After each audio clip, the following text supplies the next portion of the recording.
को भगत सिंह ने कहा था, रंग दे बसंती चोला, मुझे कोई फांसी से कोई डर नहीं लगता है। ये भगत सिंह का कहा बयान।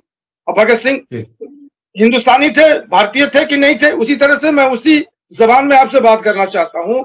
ये पूरा आतंकवादी जो मामला अभी हुआ है, और मैं भी उसका खंडन करता हूं और हर तरह से निंदा करता हूं कि एक बेगुनाह लोगों का मौत के हवाले कर दिया। इसकी जिम्मेदार बीजेपी सरकार है, बीजेपी कैबिनेट।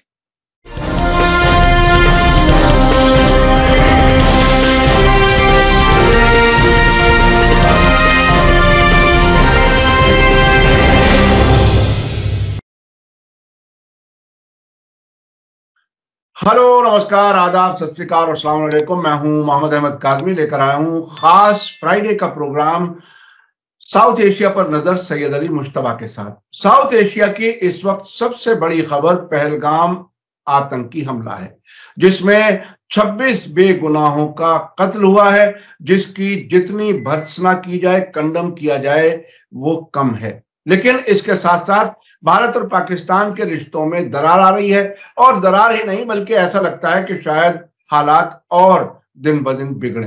क्या कुछ है, आज हम सैयद अली मुश्तबा के साथ इसी पर फोकस रहेंगे कि आखिर इस हमले का असर दोनों मुल्कों के ताल्लुकात पर और इस पूरे इलाके पर क्या कुछ होगा।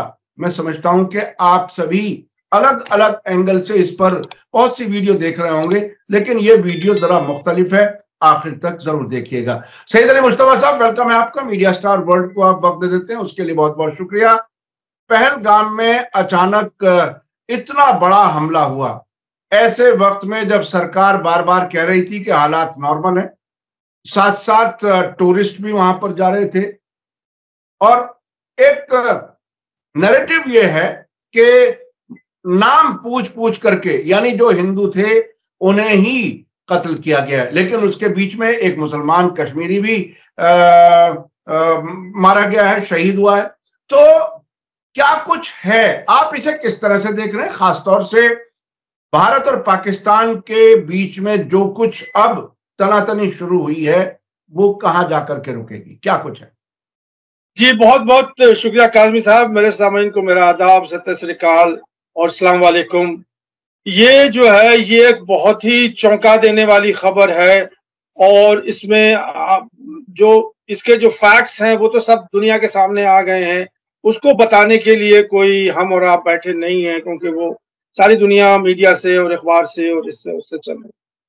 अब इसके जो पहलू हैं जिस पर हम लोग आज चर्चा करेंगे, पहले उसको हम लोग आप जो है एक दूसरे से बातचीत कर लें इसके, और आप सामाइन को भी अपने साथ में रखें। एक तो सबसे बड़ा जो जो जो जो इसका मौकिफ है वो है इंडिया पाक और हिंदुस्तान और पाकिस्तान के बिगड़ते रिश्ते का संकेत। ये बहुत बड़ा मतलब मुद्दा है जो कि मतलब हमारे साउथ एशिया के लिए, क्योंकि रिश्ते तो हमारे खराब थे ही थे और वो तो चल ही रहे थे, लेकिन अब इसके ऊपर जो है इंडिया ने बहुत सख्त कदम उठाए।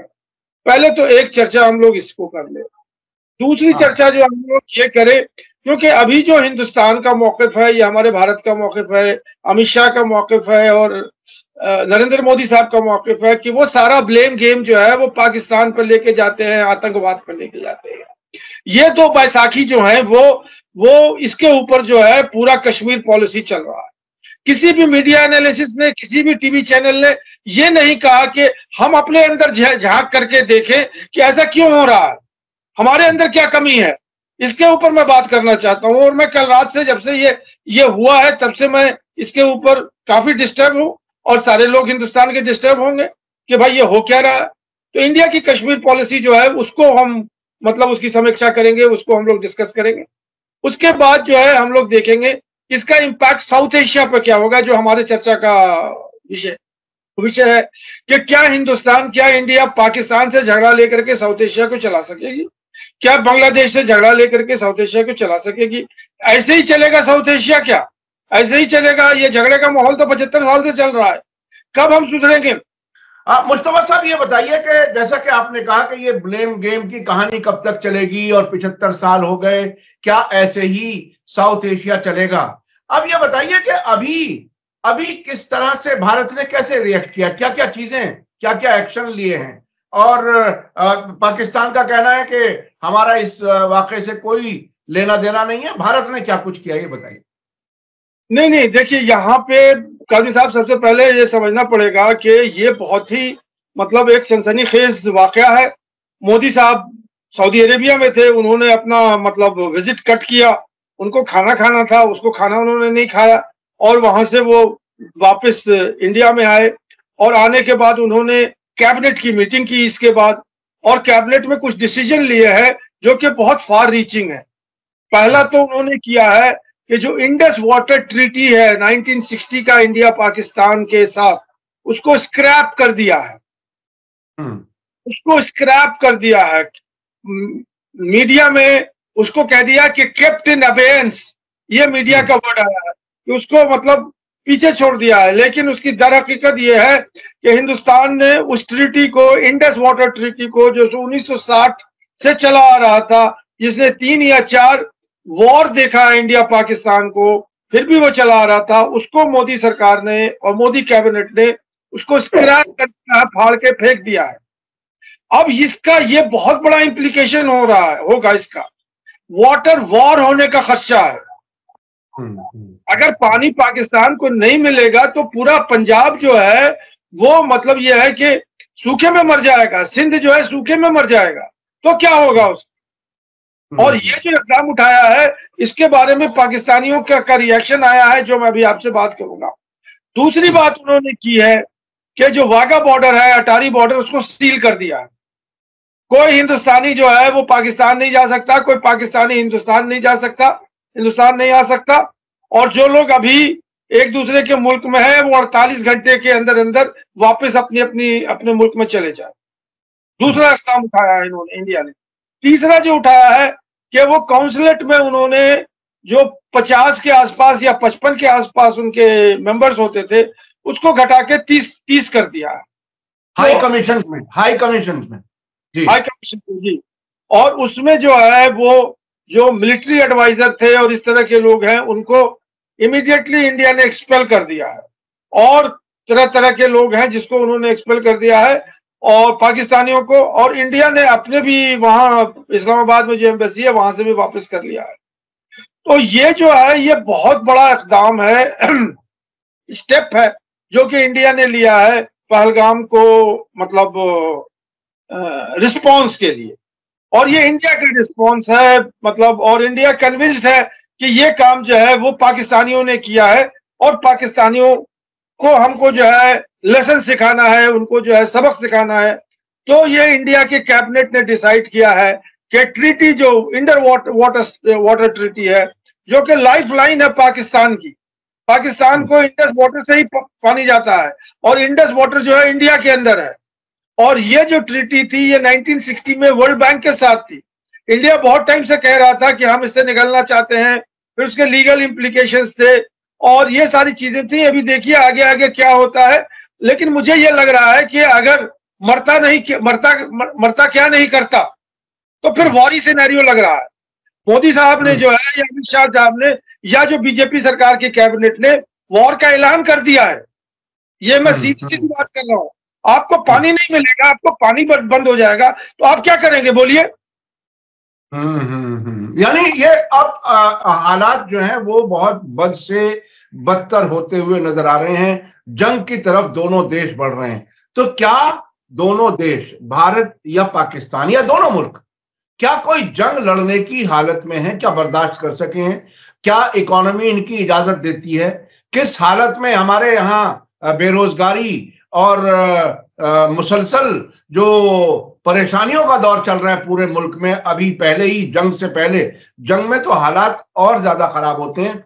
क्या वो सारा रिस्क कैलकुलेट किया है मोदी जी की सरकार में बैठे हुए लोगों ने? जी, मैं उसका एक लाइन में जवाब देता हूं कि जब जंग होगी तो जंग होगी, फिर देखेंगे हम। क्योंकि अभी खबर जो है वहीं तक रही है।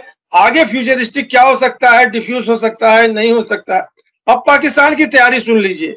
पाकिस्तान से खबर आ गई है, आज उनके यहाँ भी कैबिनेट मीटिंग है और जो हाई लेवल कैबिनेट मीटिंग है उसकी आज मीटिंग हो रही है, जिसमें वो आज रिस्पॉन्स तैयार करेंगे इंडिया के रिस्पॉन्स के ऊपर। और उन्होंने की तरफ से उनके एक मिनिस्टर हैं, वो फॉर्मर, उन्होंने कहा कि tit for tat. Nuclear test हुआ था, उस न्यूक्लियर टेस्ट में टिट फॉर टैट 5 मिनट में 3 मिनट भी नहीं लगा था, जबकि धमाका हो गया था पाकिस्तान में।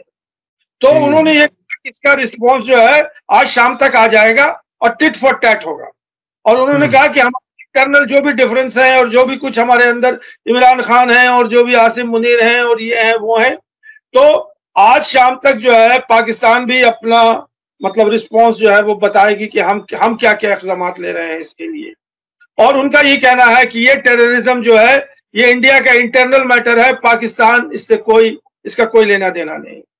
तो ये हम लोग वेट करें कि अब अगले मतलब प्रोग्राम तक कि पाकिस्तान इसको कैसे रिस्पॉन्ड करता है, क्योंकि इंडस वाटर ट्रीटी का जो मैटर है ये बहुत बड़ा मैटर है और ये मैटर बहुत दिन से चला आ रहा था। इंडिया जो है बहुत पैतरे बदल रही थी, ये कर रही थी, वो कर रही थी, और वो चाह रही थी कि हम इंडस वाटर से निकल जाएं बाहर, ताकि पाकिस्तान के ऊपर हम प्रेशर डालें कि तुमको हम पानी से मार देंगे, पानी नहीं देंगे तो कैसे जियोगे तुम, तो हमारे मतलब घुटनों पे गिरोगे। और अभी आपको याद होगा कुछ दिन पहले हमारे जयशंकर साहब ने कहा था कि पाकिस्तान इज इररिलेवेंट। अब जो पहलगाम का जो मैटर आ गया तो पाकिस्तान फिर रिलेवेंट हो गया। हाँ, ये फिर रिलेवेंट हो गया। अच्छा एक बात बताइए, ये बात ठीक है कि हम आगे आने वाले वक्त में क्या क्या हो सकता है या क्या सूरत हाल बनेगी उस पर हम बात कर रहे हैं, लेकिन इस आतंकी हमले से पहले आसिम मुनीर का कोई बयान आता है जिसमें कहते हैं कि 2 नेशन हैं, हम एक जैसे नहीं है, वगैरह वगैरह, वो भी है। इधर मोदी जी ने कश्मीर का दौरा भी रद्द किया, ये भी खबर आ रही है अब। तो क्या कहीं कोई पहले से कोई तैयारी थी, क्या पहले से कोई चीज कुछ ऐसी थी जो कहीं इशारे थे? क्या उन इशारों की बातें जो आ रही हैं, क्या आप भी उस पर यकीन कर रहे हैं क्या?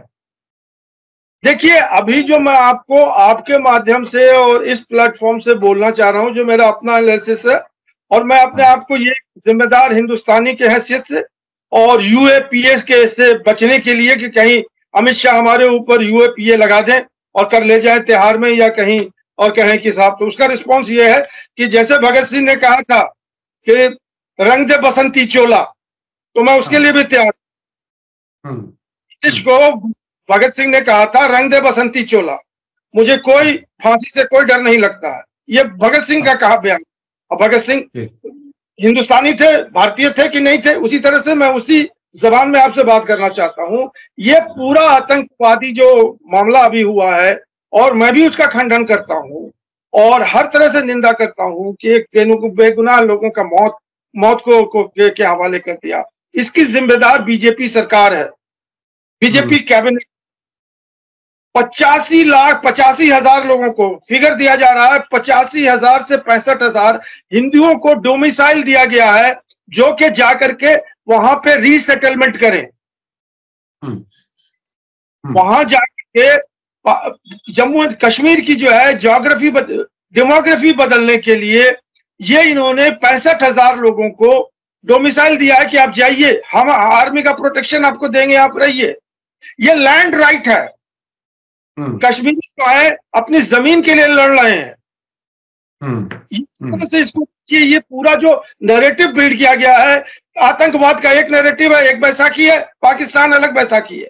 आप अंदर जाके देखिए कि किसी जगह पे जाकर के आप उसको उसकी जगह से डिस्प्लेस कर रहे हैं, वहां हिंदुओं को बसा रहे हैं, क्या वो रिस्पॉन्स नहीं करेंगे? मुझे बहुत खेद है इस बात पे कि ये जो बात है ये किसी मीडिया ने नहीं बोला है। बिल्कुल नहीं बोला है कि इमीडिएट ट्रिगर क्या हुआ। ये इमीडिएट ट्रिगर इसी है कि ये जो पॉलिसी है, पहले तो आपने आर्टिकल 370 हटा दिया, उसके ऊपर उन्होंने कहा कि अटूट यंग है, वो तो नेशनलिज्म था और हिंदू नेशनलिज्म और हिंदू वोट को ये करने के लिए। उसके बाद आपने स्टेट को जो है यूनियन टेरिटरी बना दिया। ये क्या मजाक है? इलेक्शन हो गए लेकिन अभी तक रिस्टोरेशन ऑफ स्टेट नहीं हुआ। अब आप जो है वहां डेमोग्राफी चेंज कर रहे हैं, वहां ले जाकर वहां मतलब नॉन नेटिव नॉन कश्मीरी को ले जाकर करके आप बसा रहे हैं। और ये पूरा जो आतंकवाद हुआ है सिर्फ इसी पॉइंट पे, ना कि पाकिस्तान के लेवल पे, ना कि किसी और लेवल पे। अब टेररिस्ट जो होते हैं, अब आ जाइए टेररिज्म पे। टेररिस्ट तो मौका देखते हैं। मोदी साहब यहाँ थे नहीं, अमित शाह जो है वो अपने इसमें थे, और उसके बाद वो जगह जहां पे चुना था टेररिज्म ने, आतंकवाद में, वो नॉन एक्सेसिबल है, मतलब रोड रूट से वहां पे रेस्क्यू आ ही नहीं सकता है। और मेरा अपना गट फीलिंग है कि ये कश्मीरियों ने किया है। इंडिया ने लश्कर तौबा और जैश ए मोहम्मद, वो तो जैसे ब्लास्ट होता है पहले ही जो है मोदी मीडिया और गोदी मीडिया और फलाने मीडिया, लश्कर तौबा, ये जो लोग हैं जिनको अभी संगठन बता रहे हैं, बहुत सारे मीडिया में आ गया है कि इसका कोई भी परमानेंट वो नहीं है जिन्होंने मतलब वो अपने ऊपर इल्जाम लिया है कि हमने ये काम किया है। ये कोई परमानेंटली इसका कोई भी मीडिया में नहीं है। जो लास्ट बात मैं आपसे बताना चाह रहा था वो मैं फिर और डिस्कस करूंगा कि हमारे जो आर्मी लोग हैं, आर्मी के जनरल लोग हैं, बड़े बड़े लोग हैं जो कि इसको डील कर रहे हैं, कई लोगों ने, आर्मी के लोगों ने, वीपी मलिक साहब जो थे, उन्होंने कहा कि ये पॉलिटिकल प्रॉब्लम है, टेररिज्म का प्रॉब्लम नहीं है। टेररिज्म जो है एक फेस्टेशन है।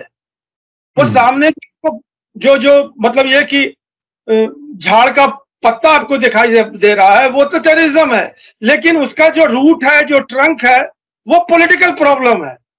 और मोदी सरकार अपने आप को हिंदुओं के सामने सुरखरू होने के लिए एंटी इस्लाम, एंटी कश्मीर, एंटी मुसलमान पॉलिसी मतलब अडॉप्ट कर रहे हैं, और एक के बाद एक के बाद एक के बाद एक के बाद वो जो है कश्मीरियों पे आघात कर रहे हैं, और उसी का ये नतीजा है।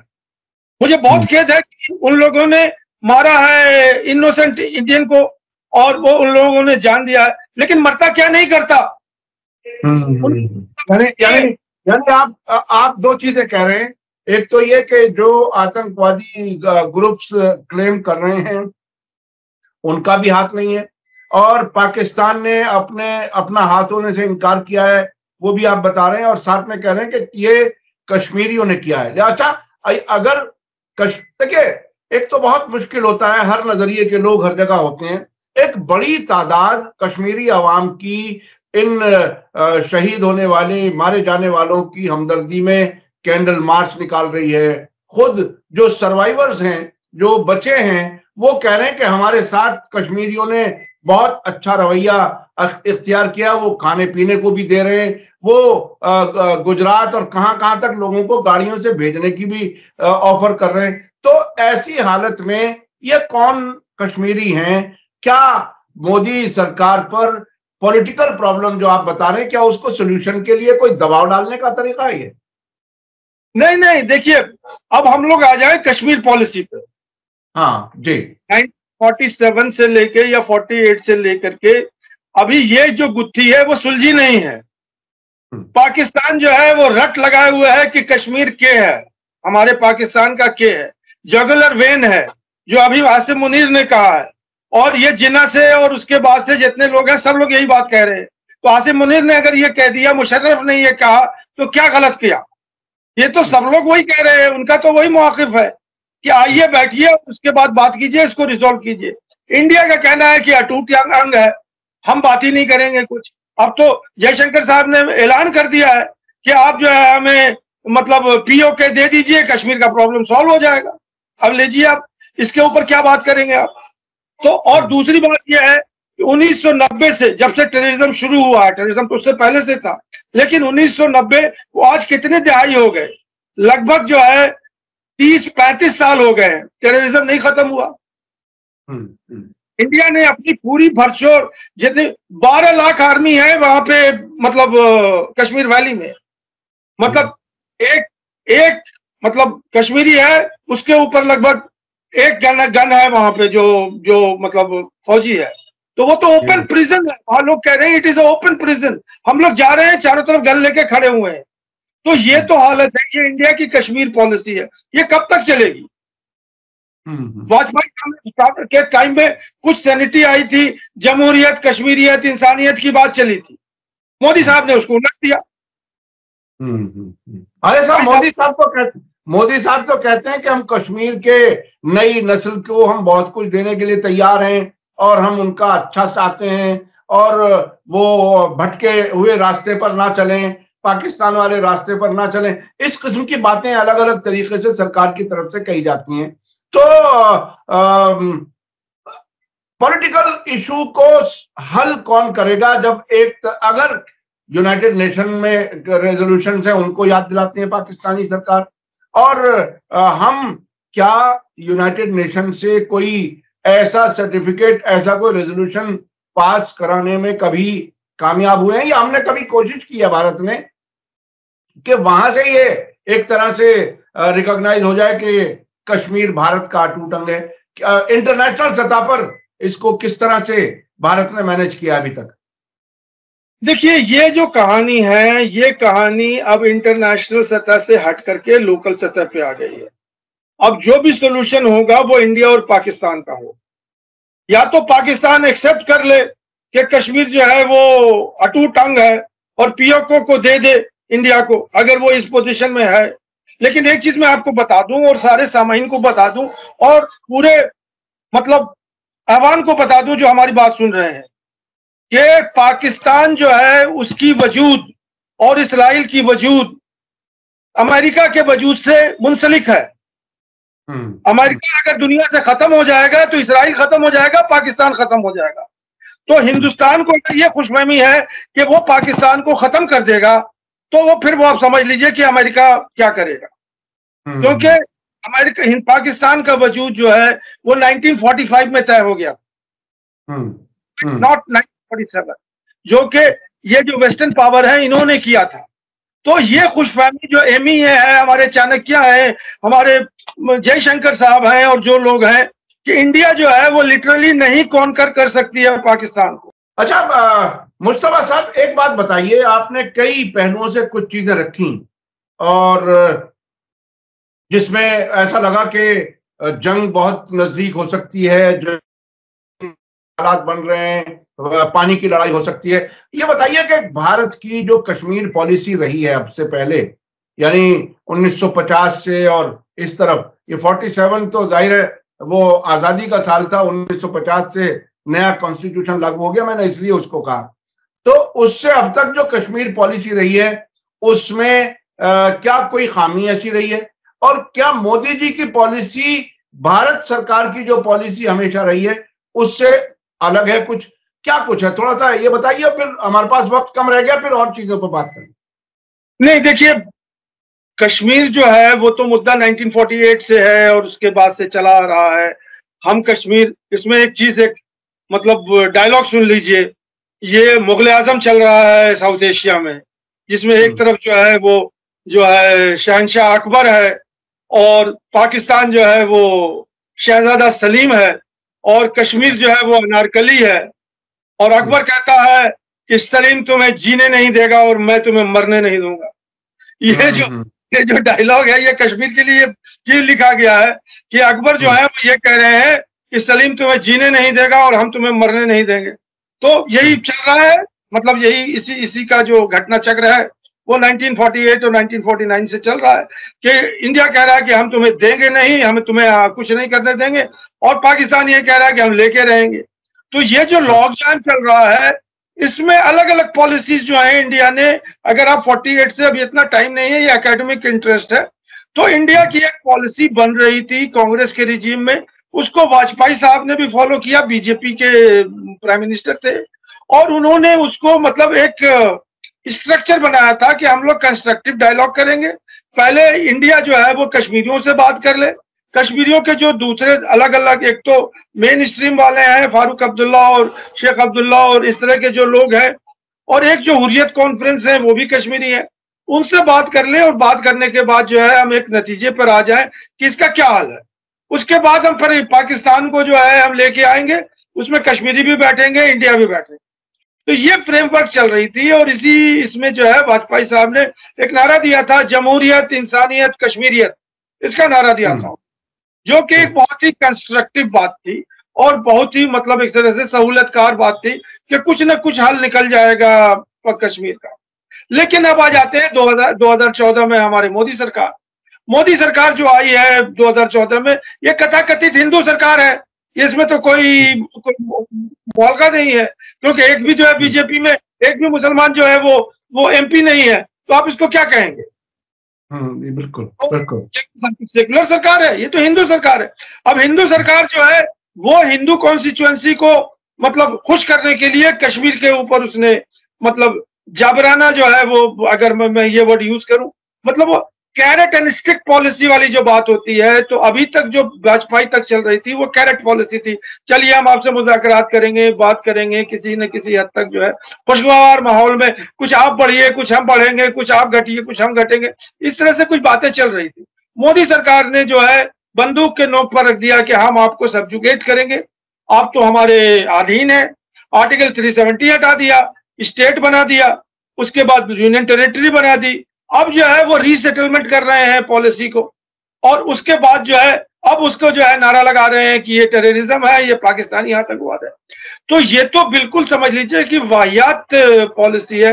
ये कब तक खींच के ले जाएंगे, और कब तक आप किसी भी, आजकल के मॉडर्न जमाने में कॉलोनी का जमाना खत्म हो गया, सारी दुनिया जान रही है। कब तक आप कॉलोनियल रूल चलाएंगे कश्मीर में? तो जो सबसे बड़ा फ्लॉ है वो इंडिया का कश्मीर पॉलिसी है, या तो वाजपेयी का कश्मीर पॉलिसी है या वाजपेयी कैबिनेट का कश्मीर पॉलिसी है। वो ये समझते हैं कि हम आतंकवाद को बंदूक के नोक से झुका देंगे, तो हो सकता है कि झुक जाए। अफगानिस्तान का एग्जाम्पल है आपके सामने है, बहुत लंबा चौड़ा वाकया नहीं है। 2021 में जो है तालिबान आ गए थे, 20 साल से अमेरिकन जो है अपना पूरा पूरा ईंधन झोंक दिया था उनको, मतलब उनके सर को झुकाने के लिए।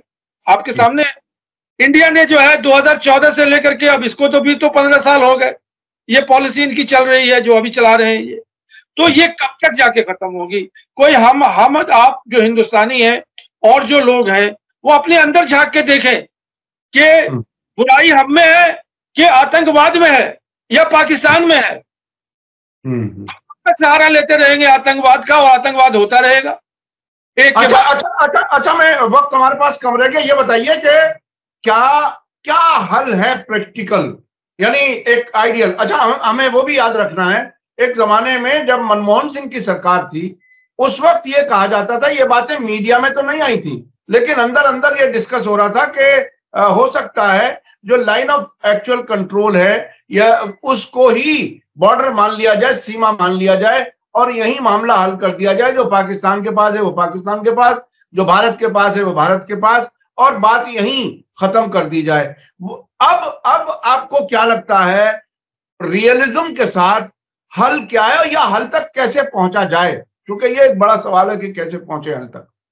जी, इसका जवाब यह है कि मैंने एक पेपर भी लिखा था बहुत पहले, सर्चिंग 2004 में, सर्चिंग फॉर पीस इन कश्मीर। उसमें ये सब जो आप सवाल लेके आ रहे हैं कि किस तरह से हल निकाला जाएगा, तो पाकिस्तानियों के पास भी बहुत सारे हल मौजूद हैं, इंडिया के पास भी बहुत सारे हल मौजूद हैं, लेकिन कोई हल की तरफ जाए तो यहाँ तो तनातनी चल रही है। यहाँ तो मतलब यह है कि आइए तो आइए, अब न्यूक्लियर वॉर हो जाएगा तो क्या करेंगे मोदी साहब? मोदी साहब के न्यूक्लियर वॉर का कोई डॉक्ट्राइन नहीं है जो कि वो प्रोटेक्ट करते हैं भारत को। आदर्श का भारत जो है वो न्यूक्लियर मतलब उसके मिसाइल के जब्त में है। और ये जो वॉर होगा, अगर आप मिलिट्री साइंस के आदमी हैं तो ये मैं आपको बता दूं कि श्याम मानेकशॉ जो हमारे डेकोरेटर जनरल हैं, जो कि मतलब बांग्लादेश बनाने में उनका बहुत बड़ा योगदान है, उनसे इंदिरा गांधी ने कहा था कि चलिए पाकिस्तान को ले लेते हैं, बांग्लादेश तो ले ही लिया, पाकिस्तान को बांग्लादेश। तो उसने कहा था श्याम मानेकशॉ ने कि आप पॉलिटिकल लीडर हैं, आप वहीं बैठे रहिए, हम मिलिट्री आदमी हैं, हम सोल्जर हैं, हमें मालूम है कि पाकिस्तान को लेने में क्या परेशानी आएगी। हम अगर वहां जाएंगे तो हम भी लहूलुहान हो जाएंगे। तो सरकार जो है या मोदी सरकार क्या जंग की तरफ ले जा रही है? और ये भी सबको मालूम है कि 2 फ्रंट वॉर होगा, पाकिस्तान के साथ और पाकिस्तान भी जब, और दोनों तरफ न्यूक्लियर हथियार है। क्या इंडिया उसकी न्यूक्लियर हथियार को ले सकेगी अपने अंदर?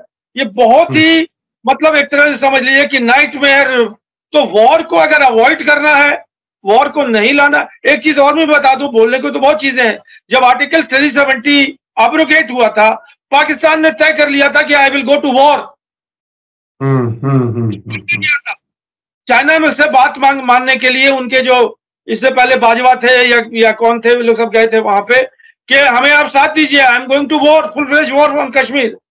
तो चाइना ने समझाया कि अभी आप अपने इकोनॉमिक डेवलपमेंट कीजिए, वॉर की बात छोड़ दीजिए, और जहां है उसको वैसे ही रहने दीजिए, क्योंकि वॉर के जो आप देख रहे हैं गाजा में क्या हो रहा है, आप देख रहे हो यूक्रेन में क्या हो रहा है, क्या इंडिया वही सीन चाहती है? यहाँ मोदी सरकार चाहती है वही?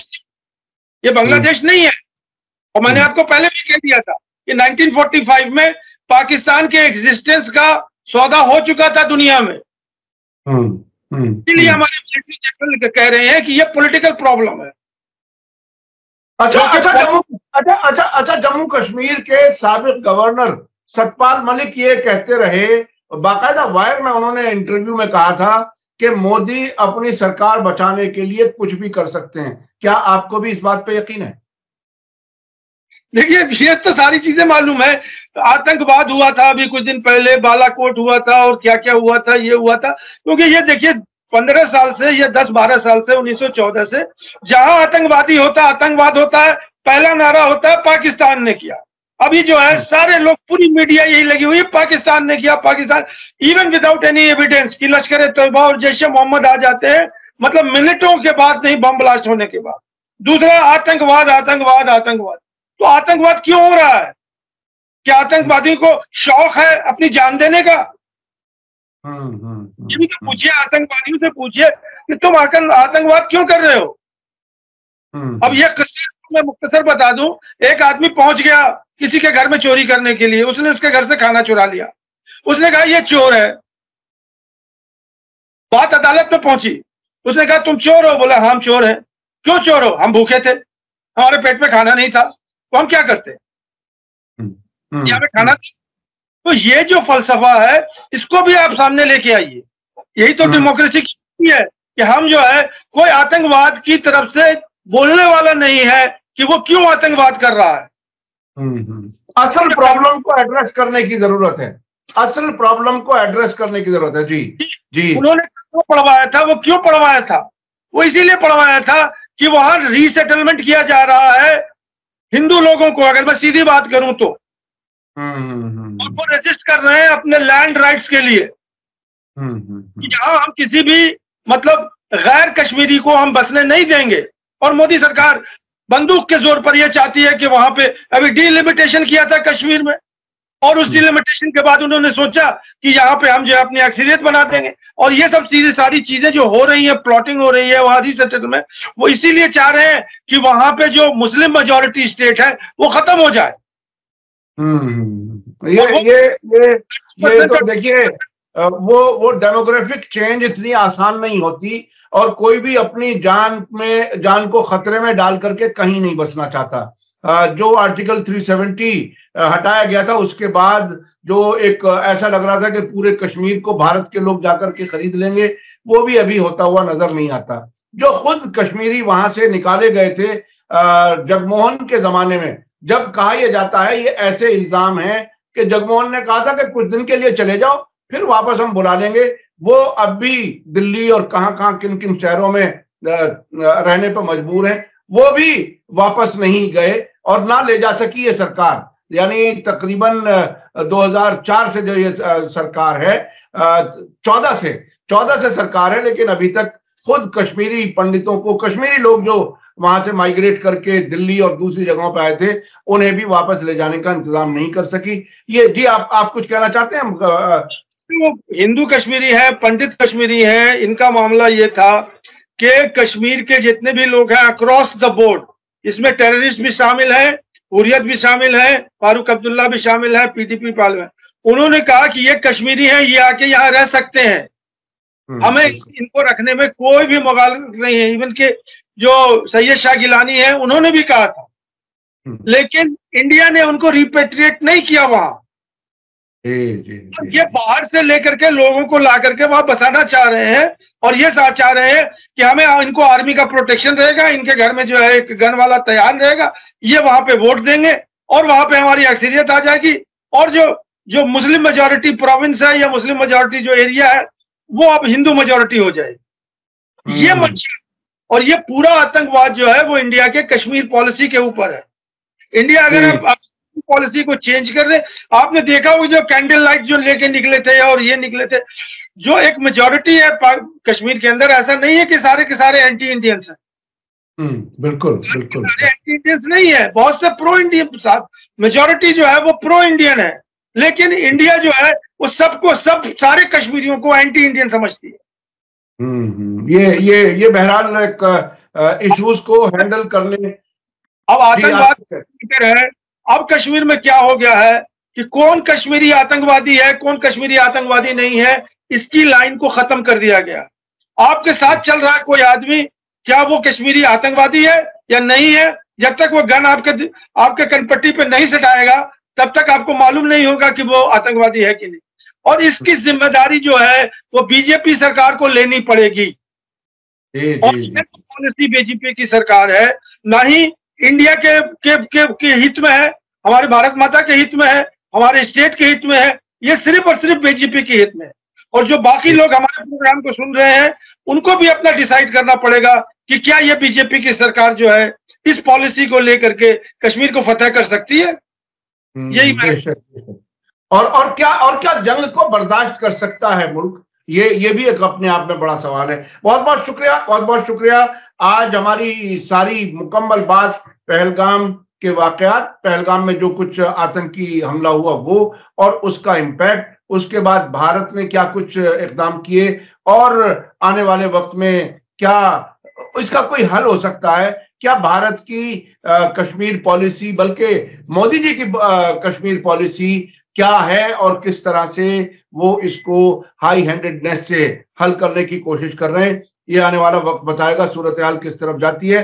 लेकिन अगर जंग होती है तो मैं समझता हूं कि पूरी इंसानियत के लिए, ना सिर्फ भारत और पाकिस्तान के लिए, सभी के लिए एक ये बहुत बड़ा चैलेंज होगा, बहुत बड़ी तकलीफ की बात होगी। इसी के साथ मुझे दीजिए इजाजत। धन्यवाद, शुक्रिया। जय भारत, जय हिंद। मीडिया स्टार वर्ल्ड के और वीडियो देखने के लिए हमारे चैनल को सब्सक्राइब करें और सीधे नोटिफिकेशन पाने के लिए बेल आइकन दबाएं। और अगर हमारी खबर सच्ची और अच्छी लगे तो अपने व्हाट्सएप, इंस्टाग्राम, फेसबुक और ट्विटर अकाउंट पर जरूर शेयर करें।